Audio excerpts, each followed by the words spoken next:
seats. You've got M4 badges on, which light up in the dark. And obviously you've got a bit more power over the normal M4. Interior wise, what this car's got, it's got Pro Nav. It's got the carbon card sound system with its extra speakers, and they are brilliant. Steering wheel, well, it's kind of the same as you get in most M Sport cars, apart from the badge here, which is slightly different. And on this one, it's got the M Sport stitching around here.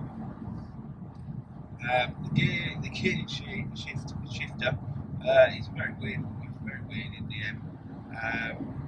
You don't actually have a park, so you have to turn it off in first drive. And it's a bit of a weird one to get around, really. But it's nice. And obviously does the part. The back, there's actually quite a lot of space in the back, to be fair. It looks quite comfy. The seats are really comfy, and obviously you have to get used to them.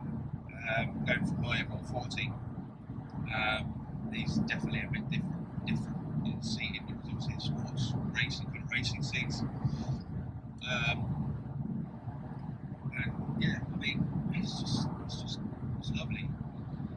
In terms of outside spec, wheels, diamond cut wheels, 19-inch, are just they're lovely. But when I cut one of those, see them being very expensive. Wing mirror caps, I really like the wing mirror caps. They just that extra curve and swirl on the end. It just defines the difference between a normal BMW and then an BMW.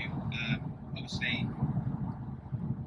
with say M140, M135s, 235s, etc., you can buy mirror caps which fit over the back, which have that kind of swell, but these are obviously complete fitted units.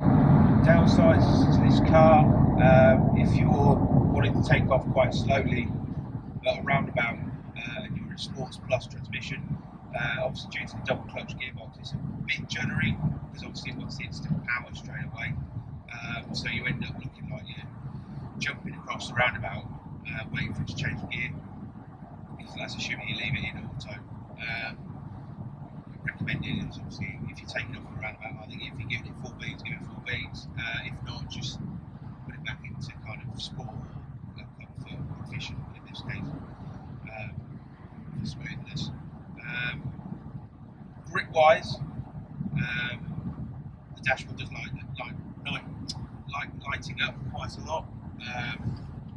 Good old traction mode, and light just flashes constantly, especially at the top end of 7,000 revs. With the gear change, it just between the gear changes, it just loves to swing a little bit. But if you know it's coming, you can control it quite a bit. Launch control. First time I've tried launch control, to be fair, it's pretty mental.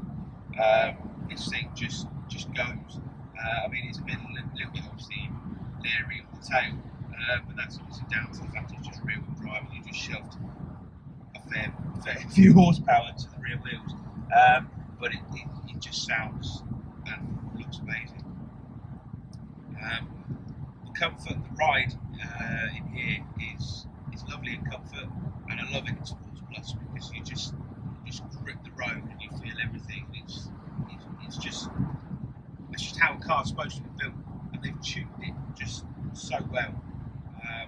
The overruns on the gearbox, you get the lovely burbles and the pops, which is something that they've definitely got right on this car. With, say, for instance, the M4, which I've got, they've kind of ruined it a little bit. They've taken the overruns off the gears, gear changes, and when you let it run down, so it ruins the fun a little bit. But this is just pure fun and pure noise and just pure aggression. And obviously, just turns heads. Yeah, it's brilliant. So spec-wise, it's good spec on this. It's lovely. Colour-wise, I think it's too subtle.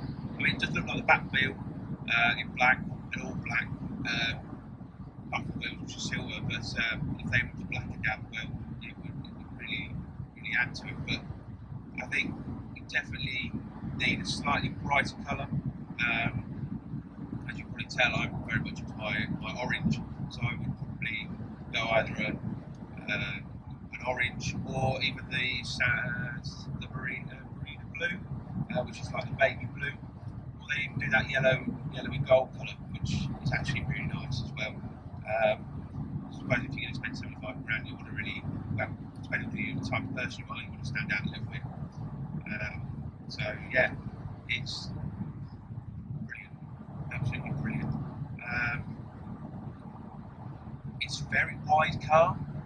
Parking spaces are obviously not made for this kind of width of car, so you can't really get out your car very easily. So parking away, far away from everybody is recommended.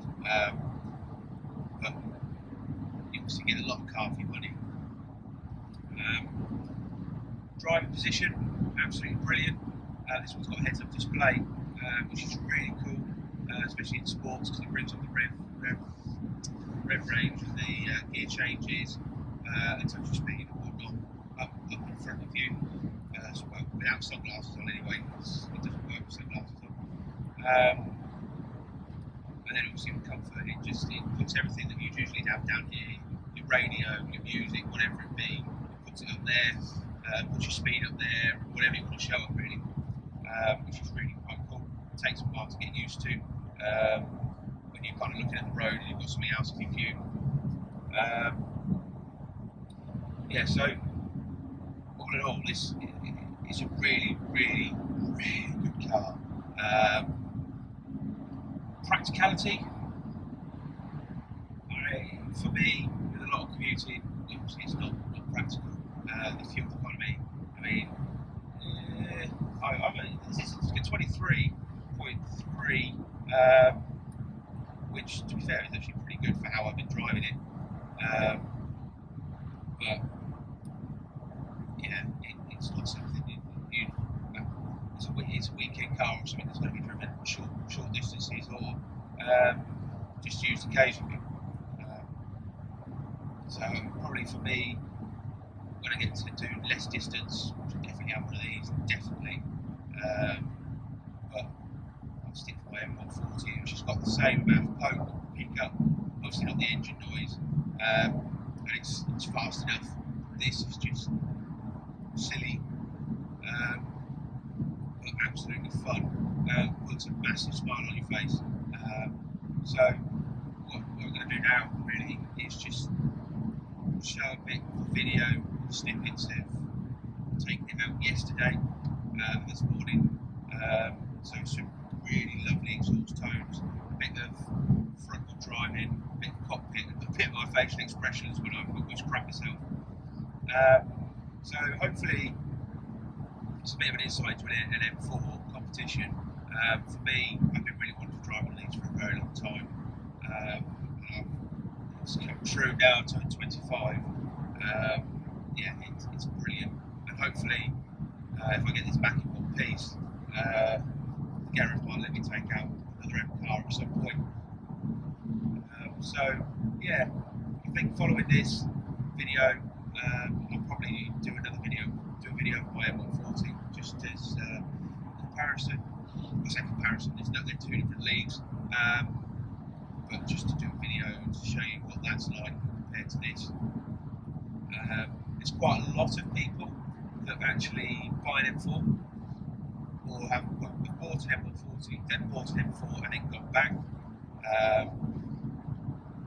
So it shows that, you know, these are fun, they're definitely worth having, but for practicality wise, I think people end up going back to the M140 because of the actual power it's got, the feel it's got.